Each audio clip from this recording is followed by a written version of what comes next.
Hello, গল্পকথার ডালি by জুলিয়ার চ্যানেলের গল্প পাঠের আসরে আমি জুলিয়া সকল শ্রোতা বন্ধুকে জানাই স্বাগত। যারা আমার চ্যানেলটিকে সাবস্ক্রাইব করেছেন প্রথমেই জানাই তাদের অসংখ্য ধন্যবাদ। আর বয়োজ্যেষ্ঠদের জানাই আমার সশ্রদ্ধ প্রণাম। বিগত কয়েকটি পর্ব ধরে আমি আপনাদের শোনাচ্ছি বাংলা সাহিত্যের কথাশিল্পী শরৎচন্দ্র চট্টোপাধ্যায়ের লেখা অরক্ষণীয়া উপন্যাসটি পাঠ করে। এটি যদিও বহুশ্রুত নয়, তবুও আমি আপনাদের অনুরোধেই এটি পাঠ করে শোনানো শুরু করেছি। বিগত পর্বগুলিতে আপনারা শুনেছেন তৎকালীন সমাজ ব্যবস্থায় একটি ত্রয়োদশী কন্যা অবিবাহিত থাকা অবস্থাতে কতটা তার বাবা মাকে এবং তাকে সমাজে কষ্টে বিভিন্ন লাঞ্ছনা গঞ্জনা সহ্য করে বাঁচতে হয়েছে। এই লাঞ্ছনা গঞ্জনা সহ্য করেও তারা মাথা তুলে দাঁড়াতে পেরেছে এবং সমাজে বেঁচে থাকতে পেরেছে, এখনও অবধি আমরা সেটুকু দেখেছি। বিগত 10টি পর্ব আমি পাঠ করে ফেলেছি।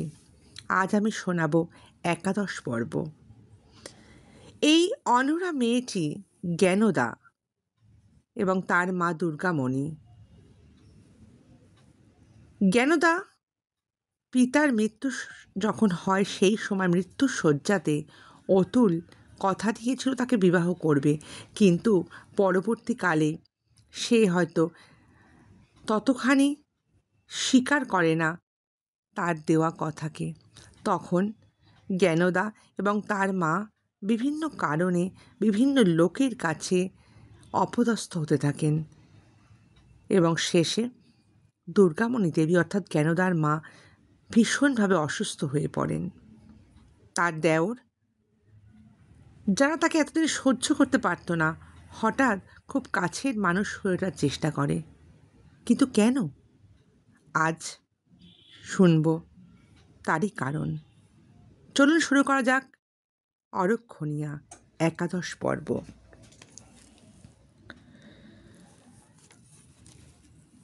যখন অনাথ তাকে দেখতে আসে, অর্থাৎ তার বৌদির কাছে আসে এবং ভালো ভালো কথা বলে, তখন দুর্গামণি দেবীর সন্দেহ হয়। কিন্তু কি করবে? তিনি বুঝে উঠতে পারছিলেন না কেন এত ভালো কথা বলছে। কিন্তু অনাথের কথাটা ভাবিতে ভাবিতে তিনি আকুল হইয়া গেলেন। অনাথ অফিসে গেল এবং পরদিন হইতেই ঘরের মরা ফেলিবার জন্য ছুটোছুটি করিতে লাগিল। 2-4 পাত্র ধরিয়া আনিতে লাগিল, যাহাদের পরিচয় নিজের মুখে দিতে গেলে বোধ করি স্বর্ণমঞ্জরীকেও 2বার ঢোক দিতে হইত। সেদিন দুপুরবেলা অনেক দিনের পর স্বর্ণ আসিয়া দুর্গার ঘরে ঢুকিলেন। বলি, আজ কেমন আছো মেজ বউ? দুর্গা কষ্টে পাশ ফিরিয়া হাতটা একটু উল্টাইয়া কহিলেন, আর থাকা থাকে কি দিদি, আশীর্বাদ করো আর যেন বেশি দিন আমাকে ভুগতে না হয়। স্বর্ণ সহানুভূতির স্বরে বলিলেন, আরে না ভয় কি, ভালো হয়ে যাবে দেখো। দুর্গা চুপ করিয়া রইলেন, প্রতিবাদ করিলেন না। স্বর্ণ তখন কাজের কথা পারিলেন, কহিলেন, তা জানো মেয়ে বড় কিনা, পাত্রটি নেহাত ছোঁড়া হলেও ও আর মানাবে না মেজ বউ। বাপ মা নেই, তাই নিজেই ওবেলা মগরা থেকে দেখতে আসবেন বলে পাঠিয়েছেন। বলা বাহুল্য, বাপ মা অমর না হইলে আর পাত্রটি ওই বয়সে তাদের বাঁচিয়া থাকা চলে না। স্বর্ণ বলিতে লাগিলেন, এখন মা কালী করেন, মেয়ে দেখে তাদের পছন্দ হয় তবেই তো ছোট ঠাকুরপো ছোটাছুটি হাঁটাহাঁটি একটু সার্থক হবে। তারপর আবার দেনা পাওনার কথা আছে। তা আমি বলি কি, কথাটা শেষ না হইতেই দুর্গা আগ্রহে উঠিয়া বসিয়া ছলছল চোখে চাহিয়া বলিলেন, আশীর্বাদ করো দিদি, এই সম্বন্ধটা আর যেন ভেঙে না যায়, আমি যেন দেখে যেতে পারি। বলতে বলতেই তার চোখ দিয়ে দুফোঁটা জল গড়িয়ে পড়ল। স্বর্ণ বলিলেন, আশীর্বাদ করছি বই কি মেজো বউ, দিন রাত ঠাকুরকে জানাচ্ছি, ঠাকুর যা হোক মেয়েটার একটা কিনারা করে দাও। তা দেখব বই কি মেজো বউ, আমি বলছি তুমি জামাইয়ের মুখ দেখে তারপরে যাবে। দুর্গা নীরবে আঁচল দিয়ে চোখ মুছিলেন। স্বর্ণ একটা হাই তুলিয়া তুড়ি দিয়ে একটু ইতস্তত করিয়া বলিলেন, হাহ, কাচ্চা বাচ্চার বাপ, ওই শুনতে 150 মাইনে, নইলে এমন কিছু নয়, সবই তো আমি জানি। নিজের মেয়েটার কি করে যে দুহাত এক করব তাই ভেবে কাঠ হয়ে যাচ্ছে। তার উপর আবার এটি বুঝতে সবাই সবই তো পারো মেজো বউ। তাই ঠাকুরপো বলছিল কি, লজ্জায় নিজে তোমাকে বলতে পারে না, বলছিল যে তোমার অংশের বাড়িটা বাঁধা না দিলে তো আর খরচপত্রের জোগাড় করা সম্ভব হবে না, তাই আর কি। শুধু হাতে কেউ তো আর ধার দিতে চায় না আজকালকার দিনে, পোড়া কলিকাল। এমনি যে তুমি মরো আর বাঁচো, কেউ কারোকে এখন আর বিশ্বাস করে না। দুর্গা তৎক্ষণাৎ বললেন, আমি তো আর কদিন দিদি, তোমরা আমাকে যা করতে বলবে আমি তাই করব। শুধু এইটুকু দেখো দিদি, ও আমার না একবারে অকূলে ভেসে যায়। আরে না না না না, ভেসে যাবে কেন মেজবউ? বাপ, খুড়ো, মা, জ্যাঠাই কি ভিন্ন? তা যদি হবে, আমরাই বা কেন ওর জন্য ভেবে ভেবে আহার নিদ্রা ত্যাগ করছি বলো তো? আমার জ্ঞানদা যা, আমার মাধুরী মাও তো তাই, তাই না বলো? দে না মা জ্ঞানদা, তোর মায়ের চোখ দুটো একটু মুছিয়ে দে মা, মাথায় একটু পাখার বাতাস কর না, বলিয়া একধারে আশা ভরসা দিয়া তিনি বাহির হইয়া গেলেন। আজ বহুদিন পর দুর্গার মৃত্যু মলিন মুখের ওপর একটা আনন্দের দীপ্তি যেন দেখা দিল। মেয়ের হাত হইতে পাখাটা টানিয়া লইয়া নিজের শীর্ণ হাতখানি তাহার মাথায় মুখে বুলাইয়া স্নিগ্ধ কণ্ঠে কহিলেন, এইখানে শুয়ে একটু ঘুমো দেখি মা, বলিয়া জোর করিয়া নিজের বুকের কাছে টানিয়া তাকে বসাইতে দাঁড়ালেন। এমন পোড়া কপালির পেটে তুই জন্মেছিলি মা, যে এই বয়সেই খেটে খেটে তোর আর শরীরের কোনো বলতে পারল না। চোখ দিয়ে আবার জল গড়িয়ে পড়ল। যদি জন্মই নিয়েছিলি, ছেলে হয়ে কেন জন্মাসনি মা বলতো? অনেক দিন পর জননীর আদর পাইয়া মেয়ের দু চোখ দিয়ে নীরব অশ্রু ঝরিয়া পড়িতে লাগিল। কিছুক্ষণের জন্য উভয়ই বোধ করি একটুখানি ঘুমাইয়া পড়িয়াছিল।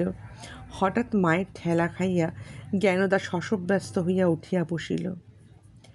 ও মা, ওট ওট, বেলা যে আর নেই। আমার টিনের বাক্সটার মধ্যে বোধ করি একটুখানি সাবান আছে, যা দেখি মা, চট করে পুকুর থেকে মুখ হাত পা ধুয়ে আয় তো। না বাছা, ওই তোর বড় দোষ, তুই কথা শুনতে চাস নে জানিস, বলছি না, যা শিগগিরি যা। মায়ের নির্দেশ মতো জ্ঞানদা টিনের বাক্স খুলিয়া বহুদিন পূর্বের এক টুকরো সাবান বাহির করিয়া গামছা লইয়া ম্লান মুখে পুকুরে চলিয়া গেল।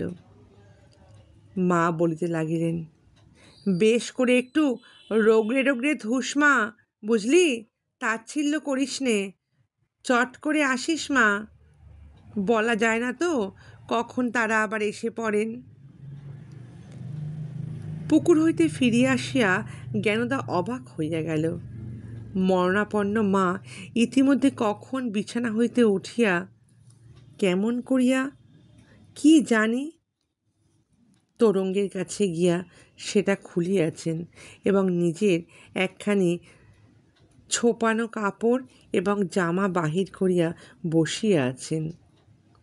মেয়ে আসিতেই বললেন, ভুল হয়ে গেল রে, মাথাটা বেঁধে দিলাম না। যা, গাটা ধুয়ে এলি, তা হোকগে যাক, বস, চট করে একটু বেঁধে দিই চুলটা। মেয়ে কাতর হইয়া বলিল, না মা না, তোমার পায়ে পড়ি, তুমি পারবে না মা, যাও তুমি শো, আমি নিজেই করে নিচ্ছি চুলটা ঠিক করে, দোহাই মা তোমার। মেয়ের কথা শুনিয়া আজ মা একটুখানি হাসিলেন, ঘাড় নাড়িয়া বলিলেন, হুঁ, পারবো না। জানিস গেনি, এই মেজ বউয়ের হাতে চুল বাঁধার জন্য পাড়ার মেয়ে ঝেঁটি আসতো এক সময়। আমি পারবো না চুল বাঁধতে, নে নে আয়, আর দেরি করিস নে বলিয়া জোর করিয়া কাছে বসাইয়া সযত্নে সস্নেহে স্বহস্তে পরিপাটি করিয়া বোধ করি এই তাহার শেষ সাজ সাজাইয়া দিলেন। পায়ে আলতা, কপালে খয়েরের টিপ, ঠোঁটে রংটুকু পর্যন্ত দিতে ভুললেন না।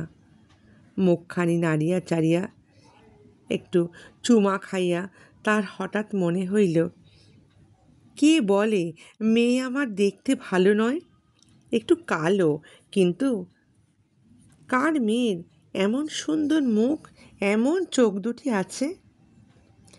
এটা তিনি ধরিতে পারিলেন না যে কার মেয়ে মাকে এমন ভালোবাসে, কার এমন মান্ত প্রাণ, কোন মেয়ের হৃদয়ে এত বড় ভক্তি ভালোবাসার দীপ্তি এমন করিয়া তাহার সমস্ত কুরূপ আবৃত করিয়া বাহিরে ফুটিয়া ওঠে। এ সকল তিনি টের পাইলেন না বটে, কিন্তু মেয়ের গায়ে একখানি অলঙ্কারও পরাইতে পারেন নাই বলিয়া ইতিপূর্বে যে ক্ষোভ জন্মাইয়াছিল, কেমন করিয়া কখন যে তা মুছিয়া গেল। গহনার অভাব, একটা ভারী অভাব বলিয়া আজ তাহার চোখে জল আসিল না। তখনও অনেক বেলা ছিল, কিন্তু কোনো মতেই তিনি আর শুইয়া থাকতে চাইলেন না। সমস্ত দুঃখ ভুলিয়া মেয়েকে সম্মুখে লইয়া বসিয়া রহিলেন। জ্ঞানীকে দেখিতে আসিবে শুনিয়া পাশের বাড়ির নীলকণ্ঠের পরিবার আসিলেন। তরঙ্গিনী ঠাকুরঝি আসিলেন। যথাসময়ে মেয়ের ডাক পড়িল। তাহারা গিয়া পাশের ঘর হইতে উঁকিঝুঁকি মারিতে লাগিলেন। দৃষ্টির অন্তরালে একমাত্র উপযুক্ত সন্তানের অত্যন্ত কঠিন অস্ত্রচিকিৎসা সম্পন্ন হইতে থাকিল। তাহার মা যেমন করিয়া সময় কাটায়, সেরকমভাবেই দুর্গা একাকী তাহার মলিন শয্যার উপর বসিয়া রহিলেন। পাত্র এবং ঘটক ঠাকুর জল যোগাদি সমাধি করিয়া তিনি টের পাইলেন তারা কথা বলিতেছে। তাহাদের ঠিকা গাড়ি ছড়ছড় গড় গড় করিয়া চলিয়া গেল, তাহাও শুনিতে পারিলেন।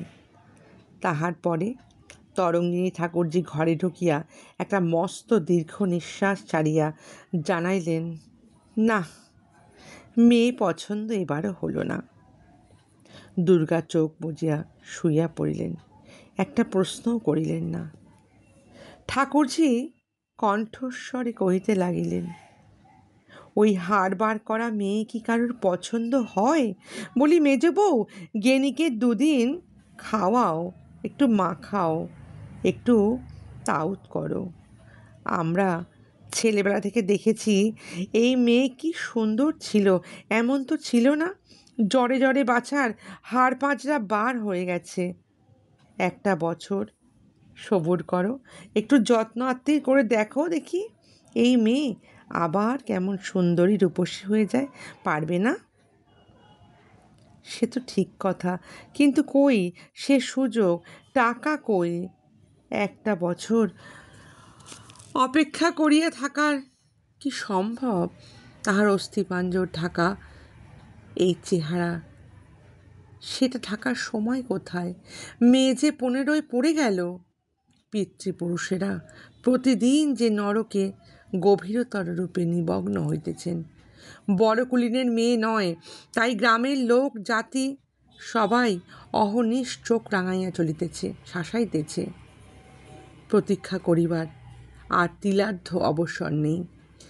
বিদায় করো, বিদায় করো, এমন করিয়া সবাই চিৎকার করছে। যেমন করেই হোক, যাহার হাতে হোক, কাল তাহার বৈধব্য অনিবার্য জানিয়াও হোক, অসহায় অসহ্য দুঃখ চিরদারিদ্র চোখের সামনে যেমন হোক জজ্জল্যমান দেখিয়াও তাকে সঁপিয়া দিয়া জাতি, ধর্ম এবং পিতৃপুরুষের পারলৌকিক প্রাণ রক্ষা করো। তখনও ঘরের সন্ধ্যের আলো জ্বালা হয় নাই। সেই অন্ধকারে লুকাইয়া জ্ঞানদা তাহার লাঞ্ছিত সাজসজ্জা খুলিয়া ফেলিবার জন্য নিঃশব্দে প্রবেশ করিল। দুর্গা মরার মতো পড়িয়া রহিলেন। খানিক পরে সে হতভাগা, কঠিন, অপরাধীর মতো নীরবে মায়ের পদপ্রান্তে আসিয়া যখন বসিল, জননী জানাইতে পারিয়াও সাড়া দিলেন না।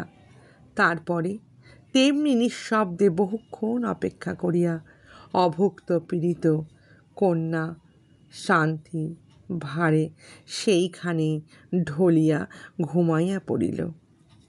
সমস্ত অনুভব করিয়াই মায়ের প্রাণ আজ লেশ মাত্র যেন দয়ার সঞ্চার হইল না। দুর্গার এমন অবস্থা যে কখন যে কি ঘটে কেউ বলতে পারে না। তাহার উপর যখন তিনি পাড়ার সর্বশাস্ত্রদর্শী প্রবীণাদের মুখে শুনলেন তাহার প্রাপ্তবয়স্কা অনুরা কন্যা শুধু যে পিতৃপুরুষদেরই দিন দিন অধোগতি করিতেছে তাহা নয়, তাহার নিজেরও মরণকালে যে কোনো কাজেই আসবে না। তাহার হাতের জল আগুন উভয়ই নাকি অস্পৃশ্য। তখন শাস্ত্র শুনিয়াই আসন্ন পরলোক যাত্রীর পাংশু মুখ কিছুক্ষণের জন্য একেবারে কাগজের মতো সাদা হইয়া গেল। বহুদিন ধরিয়া অবিশ্রান্ত ঘা খাইয়া খাইয়া তাহার স্নেহের স্থানটা কি এক প্রকার অসার হইয়া আসিতেছিল। যে মেয়ের প্রতি তাহার ভালোবাসার অবধি ছিল না, সেই মেয়েকেই দেখিলে যেন জ্বলিয়া উঠিতেন। আজ এই সংবাদ শোনার পর তাহার পরলোকের কাঁটা এই মেয়েটার বিরুদ্ধে তাহার সমস্ত চিত্ত একেবারে পাষাণের মতো কঠিন হইয়া গেল। মায়া মমতার আর লেশমাত্র অবশিষ্ট রহিল না। অনাথকে ডাকিয়া আনিয়া কহিলেন, ঠাকুরপো, শুনেছি নাকি এ পাড়ায় ওই যে গোপাল ভট্টাচার্য না কে আছে, ও নাকি শুনেছি বিয়ে করবে। আমার মরবার আগে একবার শেষ চেষ্টা করে দেখো না ঠাকুরপো। অনাথ কথাটা সম্পূর্ণ অবিশ্বাস করিয়া উগড়াইয়া দিয়া কহিল, আরে না না, গোপাল ভট্টাচার্য আবার বিয়ে করবে কি? কে তোমার সঙ্গে এই সমস্ত তামাশা করেছে বৌঠান? দুর্গা নিঃশ্বাস ফেলিয়া বলিলেন, আমার সঙ্গে আর কে তামাশা করবে ঠাকুরপো? তিনি পুরুষ মানুষ, বেটা ছেলে, তাদের আবার বয়সের খোঁজ কে করে? না না, ওই বয়সে অনেকেই বিয়ে করে ঠাকুরপো। আমি মিনতি করছি, একবার গিয়ে সন্ধান নাও না। অনেকেই তো এই সময় বিয়ে করে। দেখো না, আমি বেঁচে থাকতে তো কিছু পেলাম না, মরণের পরে একটু আগুনও কি পাবো না? এখন ইহাই হইয়াছে তাহার সকল আশঙ্কার বড় আশঙ্কা। তাহার কেবলই মনে হইতে লাগিলেও মেয়ে তার পেটে ধরা, এত দুঃখে লালন পালন করা শেষ মুহূর্তের সমস্তই কি একেবারে নিষ্ফল হইয়া যাইবে? যাহার হাতের আগুন পাইবার জন্যেই সেই মেয়ে কেন জন্মিয়েছিল?